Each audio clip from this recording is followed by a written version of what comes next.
Here's to the ladies, the fair and the weak. Fair they are, we'll all admit, but who dares call them weak?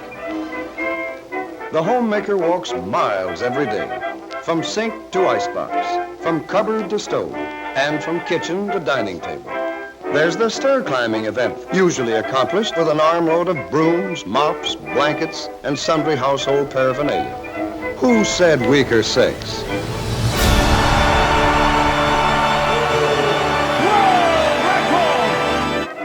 Ironing is another kind of work that's a lot of little jobs all rolled into one. Just to iron one of hubby's shirts, for instance, the iron may have to be lifted 20 or 30 times. And she's got him! Unbelievable! Here's another example of sheer brute force. According to the ergometer dial, it takes 18 units of force to push the needle through the cloth just once. In sewing stitch by stitch, that work adds up.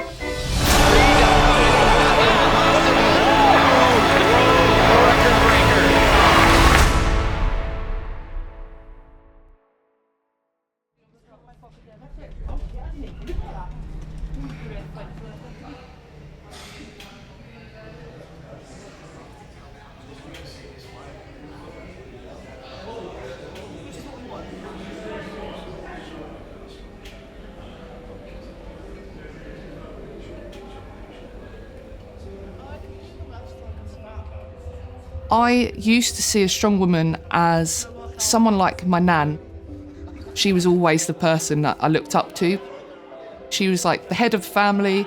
Everybody went to her with any problems.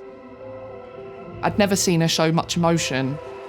She thought, I'm expected to just do my thing and get on with life. She's the sort of woman that I've always wanted to be.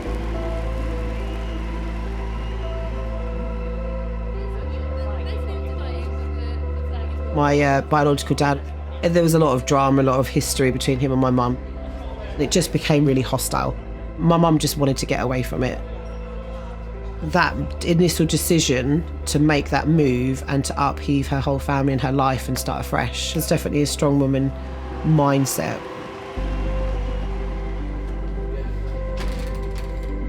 When I was a kid, it just wouldn't have crossed my mind. Like, obviously now I can say, Jesus Christ, my mum was a really strong woman. She was a nurse and she was a very, very good nurse. She worked hard, she was good at her job. But yeah, back then, I don't think I would have known. What have we got? Why has my brain gone blank? What are we doing? What the hell? Oh my God.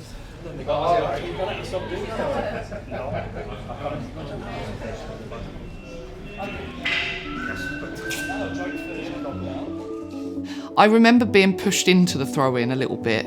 Oh, you're a bigger girl, so you're not going to do the sprints, you're going to go and throw for us. At that age, you're like, I want to do what everybody else does, doing all the cool stuff, basically. It probably didn't help my confidence. I had no clue that I was strong.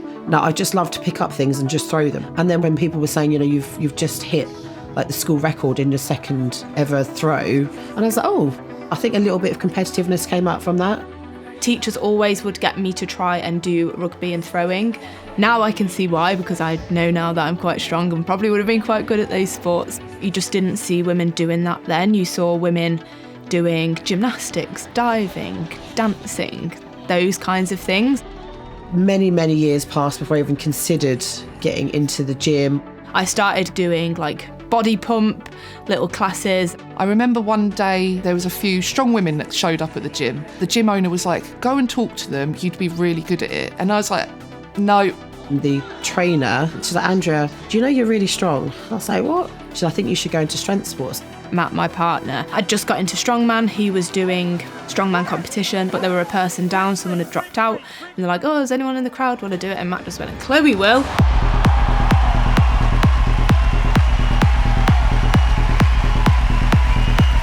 It just really unlocked something in me of, I really love this, I really enjoy this.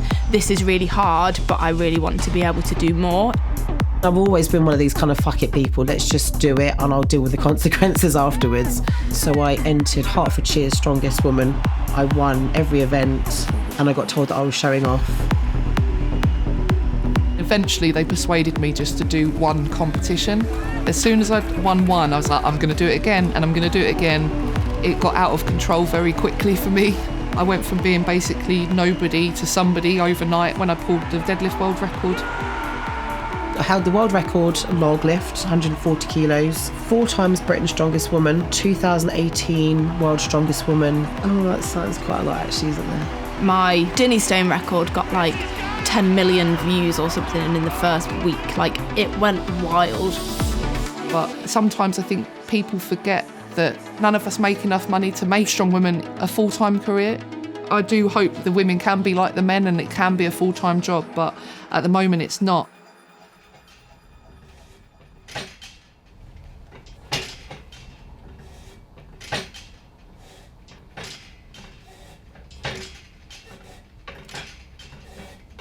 The whole time you were at school, like for me and a lot of my peers, it was like, you are destined to go to this Russell Group University and study this prestigious degree that is going to get you a wonderful job. That's the only thing you're made to do. So I went and did my learning disability nursing degree in Birmingham. And then I got myself a job as a support worker at home with people with learning disabilities. As a support worker, I worked with adults, but I also worked with children as a nurse. So I worked in the child and adolescent mental health team.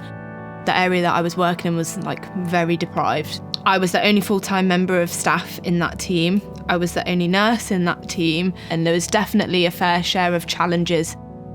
We had people who were being hit by relatives. I had a girl in therapy with me who was saying that she had been sexually abused. Like, it was horrific, some of the things that some people endure in their life. Having to leave a child in a situation that isn't safe, that's what I found super challenging. I can only call someone else who takes something through a process, and even though you're doing everything that you can in your power to help somebody, you still feel totally helpless, and that's a really heavy burden to carry.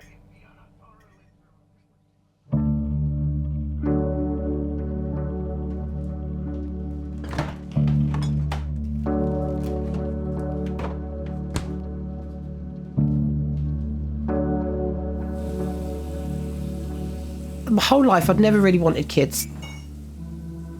I think because of the childhood that I'd had and in the family that I grew up in and the drama that my mum had had, I didn't want children. But then as time went on and I was with my husband, I was like, we can just have one. Let's just have one. I can deal with one child. All of a sudden, my name went from Andrea to Mum. I just became this different person. I was no longer the young, bubbly person that lived life to the full, did what I wanted to do.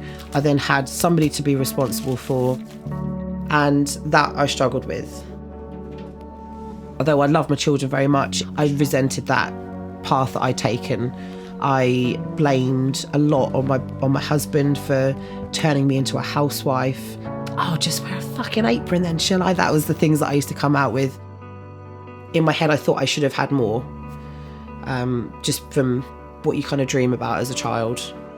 And I'm surrounded by my trophies and my awards and the things I've achieved. But I was like, I'm 30 years old, what have I got to show for myself? All the plans I'd had to be like a successful businesswoman. I've now got 2 small children. I've just got married, I'm a stay-at-home mum. That's how my brain was thinking. I had nothing to show for my life.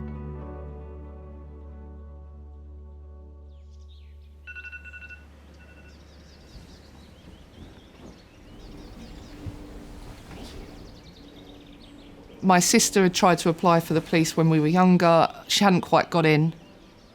I'd never thought about being a police officer before that. I just didn't know what else to do. In my head, I'd already decided I probably wouldn't get it. I just thought that my anxiety and my nerves would get the better of me. I was just like, I'm just going to see how I go. And within about 3 or 4 months, I had a start date. So I went straight onto a response team, and I remember sitting in the vehicle. I'm just looking out and I can see the blue lights in the reflection of like the shop windows as we're passing by, and I was like, oh God, that's me. It was really daunting having to think about actually doing it for real.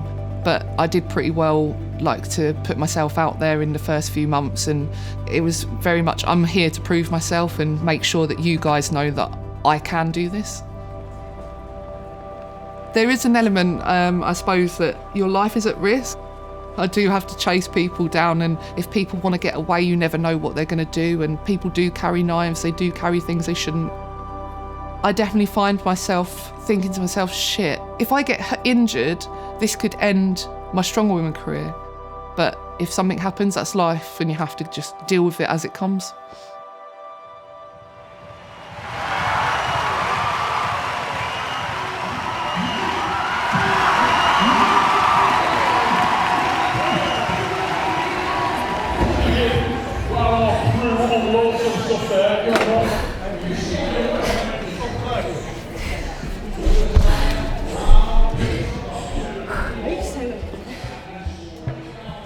It had been mentioned to me in a podcast, have you ever considered coaching? And I was like, oh no, like Jenny does all of that stuff, I just do the lifting. My coach, Jenny Todd, she's a good friend of mine as well, and she kind of spoke me into it and said, you know, you'd be really good at this, right? So I'd started coaching people while I was working full time, and that was hard. I was still at that point in my strong woman career where I was like, I need to make a name for myself, like I hadn't done enough yet. So training was like a massive priority, and then working all weekend, working all evenings to get this thing off the ground. But I noticed that I was having a massive impact on people. I wasn't just getting people stronger, like I was making people more confident. People were able to go for job interviews and get jobs because they just felt so good in themselves. Having that glimmer of I can really make a difference was one of the big pushes, because I wasn't making a difference in nursing no matter how hard I tried. You are looking at one of them now. She is a former world's strongest woman, and her name is Thompson.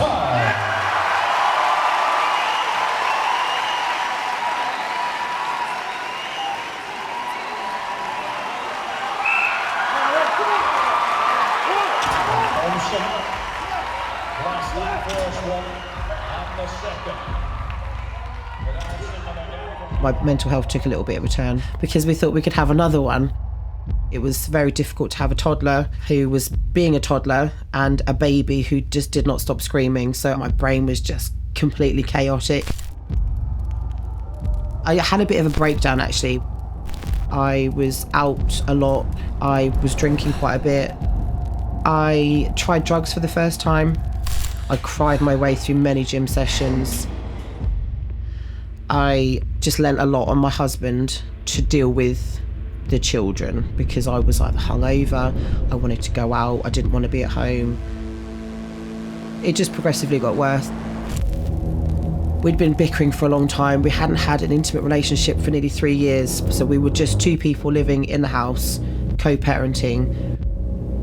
I didn't want my children to grow up in a broken home, so it took a long time for me to actually make that decision to say, look, I just don't want to be here. I don't want to be with you anymore. And I was like, I can't continue like this. This is hurting me, it's hurting the kids. And he's like, yeah, you're right, I'll move out. The emotions came, you know, up and down, roller coaster of, I guess, depression, anxiety, sleepless nights. I just got on with it. I just carried on. Like, you compartmentalise a lot of your life. I have different Lucys. I have a strong woman Lucy, a police officer Lucy, and then there's real life Lucy. As my strong woman career was kind of progressing, I probably dealt with some incidents during that time that were really difficult to deal with. You don't really think about the situations that you're dealing with and all of that trauma because you just see it as you're doing your job.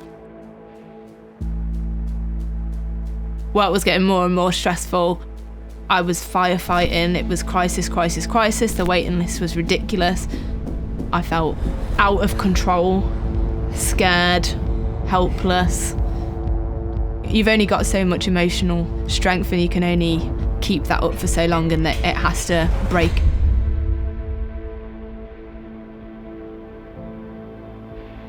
There was no like one single moment where I was like, I'm going to leave my job and start this business. Chloe Brennan, ready to go after both these Denny's. I was doing everything that I'd always been told not to do. It was a big gamble, and I definitely felt the weight of that. I have a mortgage, like I need to pay my bills. Locked in. People were definitely concerned. Come on now. But that was the point where I was like, I can't live everybody else's dream. I need to do what I want to do.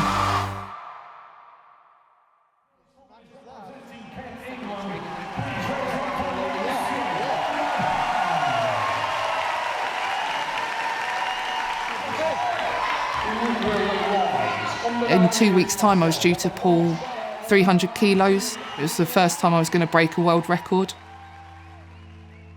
I was outside a block of flats to go and arrest somebody, and they decided to jump off the 4th floor of the building, and he landed pretty much at my feet. I just remember standing there looking at him like, I can't do this.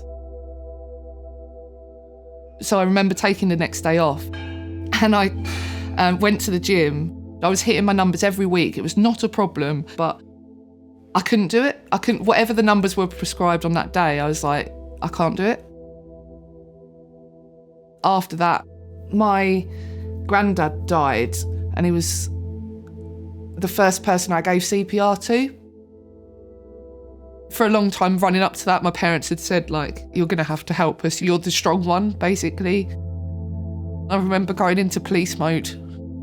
The fact that my nan was the sort of person that she was and so strong, I think I knew that I had to be like that for her.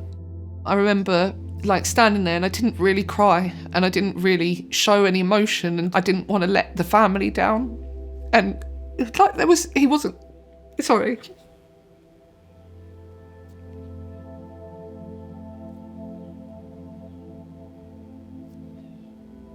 Like, I knew that he wasn't going to come back, but because my nan was there, I was like, doing what I could to go between him and her, like whilst the paramedics were there.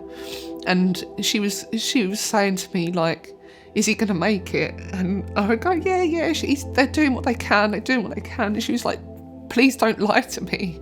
Like, is he going to make it? And I was like, he's not coming back. And when you are breaking the heart of the person that you look up to the most in your family, like, that's really, really, really hard to deal with. Because I've always been expected to be the strong one. I didn't really feel like I could ever speak about it, and like even now I think I'm strong enough to just get through it and talk about it, and it's still, I can tell that it still probably has affected me to this day. Yeah.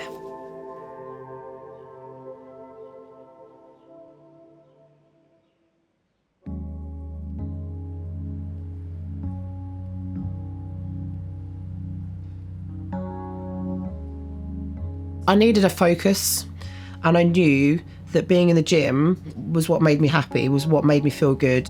And if I'm feeling good, then I know that my household's going to be feeling good. I think before I was doing it because I was good at it, and I felt like I was neglecting my children. But now they were old enough to understand why I was in the gym so much, because they would then come into competitions, they'd see me travel, they'd see me on the TV. It was almost like my children had given me the acceptance to do it. I had that weight lifted off me, and I could go off and be able to do what I do with more passion. Leaving my job and handing in my notice, it gave me like a different outlook on like life immediately. It's such a freeing feeling of like, I'm not stuck on this hamster wheel of being in a system where I can't do what I want and help people the way I want, and actually I'm more like a bird now that can just fly around and have more of an impact. I wouldn't have been able to fathom what I have now with my business. Like, I've got amazing clients all over the world. I've got 3 members of staff who work with me. I've got 2 other coaches and a physio. I've had so many people be like, we saw your lift, we're super inspired. Like, my kids are picking up the shopping bags like Dinny Stones, and it really gets that message out there of strength is cool, but also like, you don't have to be this massive strength athlete to be able to do this. You can be a regular person and do these incredible things. it shouldn't be seen as weak to show emotion. It's disappointing that I had to feel like that when I was younger. Now, like for me, to show emotion and stuff is me being a lot stronger as a person, because it just means that I'm being able to be like my true self rather than something that somebody expects me to be.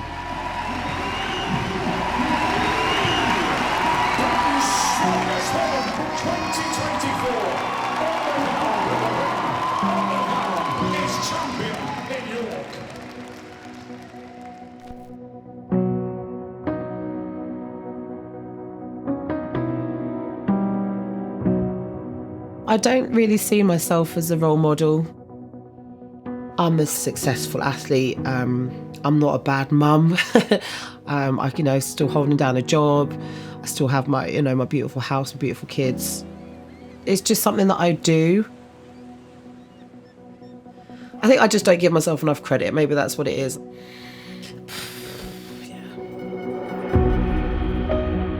There's something to be said about doing things that you thought were once impossible, and that self-realisation of I can do really hard things.